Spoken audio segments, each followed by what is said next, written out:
It's Friday, October the 17th, 2014. I'm Nikki Gordon-Bloomfield, and this is episode number 54 of T.E.N, Transport Evolved News for the week beginning October the 13th, 2014.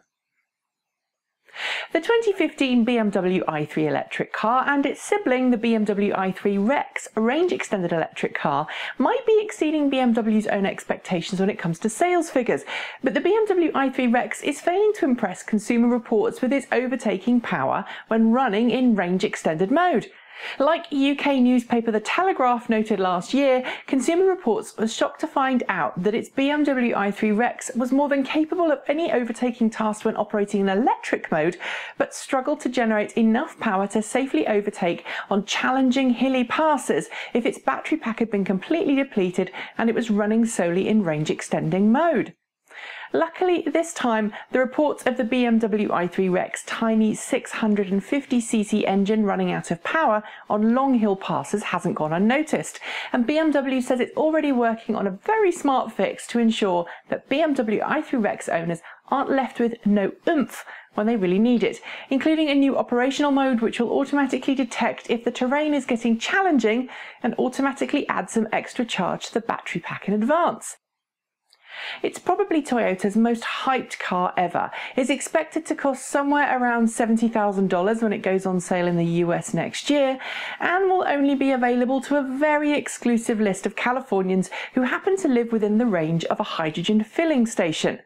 But this week, Toyota, working in conjunction with the Environmental Media Association, has been raffling off tickets in a prize draw in which its first ever mass-produced hydrogen fuel cell car is a prize. At $100 per ticket, or 6 for $500, the raffle isn't exactly cheap, and the winner is expected to be announced in 2 days at a Hollywood A-list event being run by the EMA in LA. With less than 200 of the 900 or so tickets spoken for, however, we can't help but think this particular auction has failed to grasp the imagination of would-be fuel cell car drivers, so we are kind of keen to see who the winner is.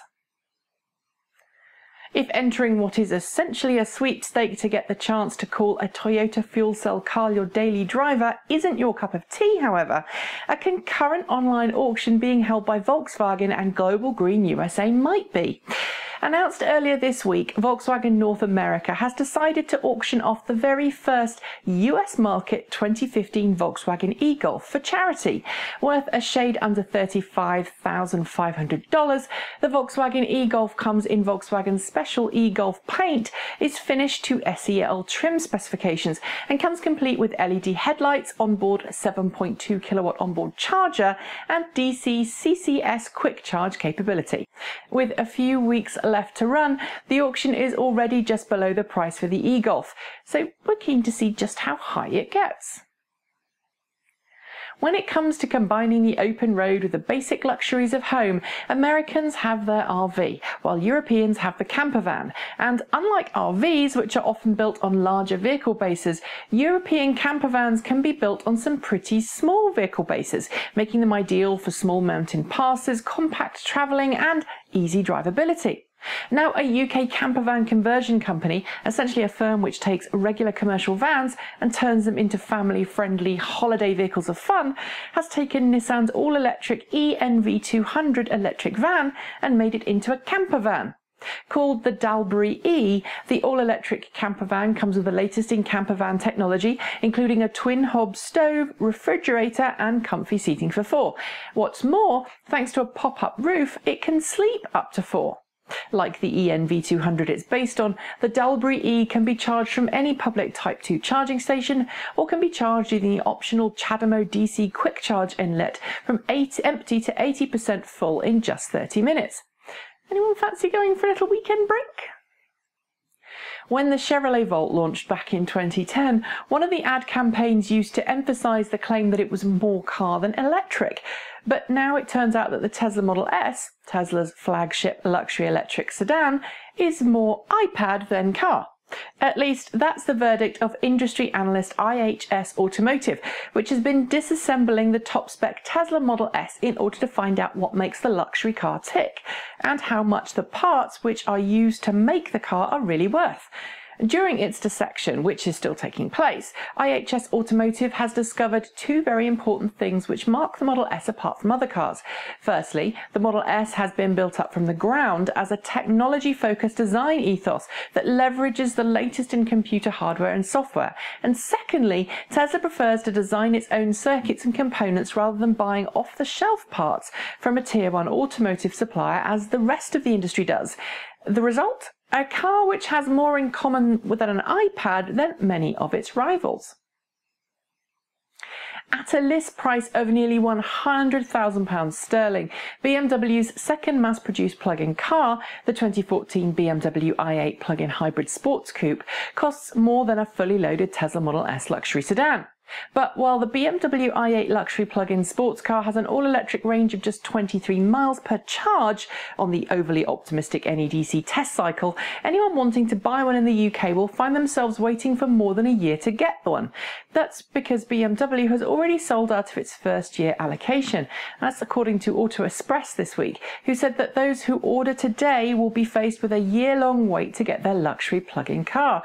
Although it's great to see so many BMW i8s selling so strongly and beating BMW's own expectations, however, we think it's worth noting here that BMW only ever planned to sell a few hundred cars every year in the UK market, explaining why the 200 which have been delivered plus another 400 on back order has caused such a backlog.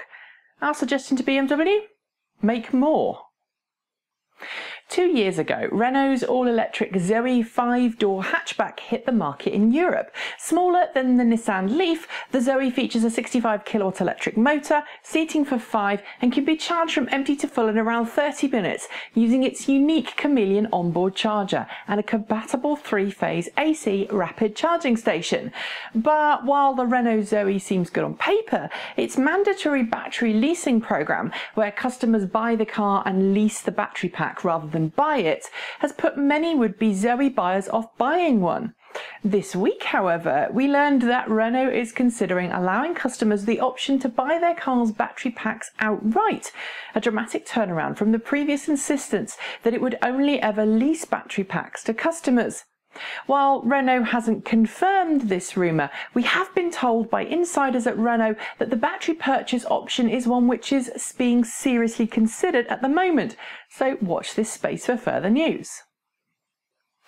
Back in July last year, Tesla CEO Elon Musk presided over Tesla's first live demonstration of battery swapping technology, a demonstration in which we saw 2 Tesla Model S cars undergo a fully automated battery swap in less time than it takes to fill up the tank of a gasoline car. Since then, things have been pretty quiet on the battery swap front, despite initial promises from Tesla that battery swapping would be coming to key Tesla supercharger sites before the end of last year. Here at Transport Evolved, to be honest, we'd pretty much forgotten about the Tesla battery swapping program. But in an interview recently given to Automotive News, Tesla CEO Elon Musk confirmed that the first battery swap station should be live and operational by the end of this year, with the first location somewhere between San Francisco and Los Angeles. There are no more details at present, but given Musk's propensity to drop big hints, we think we'll find out more very, very soon. What keeps Tesla Motors CEO Elon Musk awake at night? A failed launch of SpaceX's latest rocket? Failing Tesla Motor stock? The realization that electric cars aren't the transportation utopia that he thought they once were? Or perhaps having his Tesla Big Model D announcement mocked on Comedy Central's hit show South Park?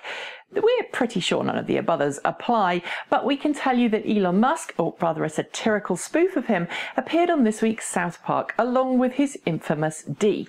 The episode, entitled Handy Car, saw Elon Musk compete in a weird, wacky racer-style race to become the champion of our transportation future. And in typical South Park style, no topic was out of bounds and no celebrity went unteased. We're not going to spoil the episode for you, but let's just say those of a nervous disposition may not want to watch. Those who want to have a laugh at Elon's expense will want to. That's it for this week. Don't forget to join us next week for another episode of T.E.N. And in the meantime, visit www.transportevolved.com for all the Evolved transport news that's fit to print. Subscribe to our channel and other shows on YouTube.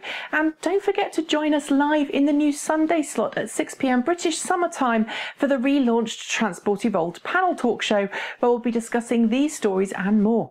I'll save you a place. In the meantime, I'm Nikki Gordon Bloomfield. Have a great weekend, and until next time, stay juiced up.